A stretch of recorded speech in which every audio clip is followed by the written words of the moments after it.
Good morning, everyone. So, it's already 10:43. So, hindi pa rin ako makatulog. Share ko lang.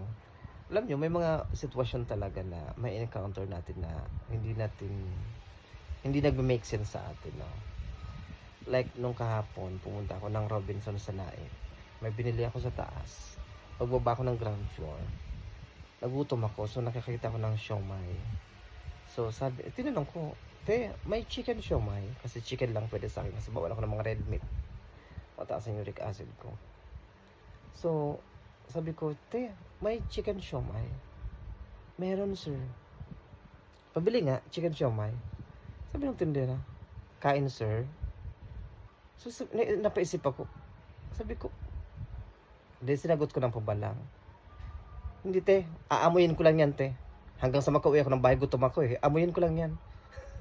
Buti na lang yung tindera. Tumawa lang din siya ng tumawa. Kasi, ayun na. Pero alam ko naman yung ibig niyang sabihin na kung iti-take out ko ba or kakainin ko na doon. Pero, ang akin lang is, nakakakuha tayo ng maling sagot. Kasi nga, mali yung pagtatanong. So, yun eh. So, aayusin natin yung pagtatanong para maayos din yung sagot na nakukuha natin. So, what I'm trying to say is, you should ask the right question for you to be able to get the right answer. Yun. Hindi yun pamimilosopo. Nagbibigay yun ng self-realization sa taong nagtanong ng maling pagtatanong. Buti nila ko itong tindera. Tawa lang din siya ng tawa.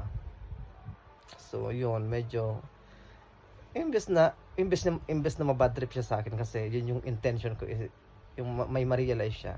Pero tumawa siya ng tumawa. So napatawa ko, patuloy siya. So,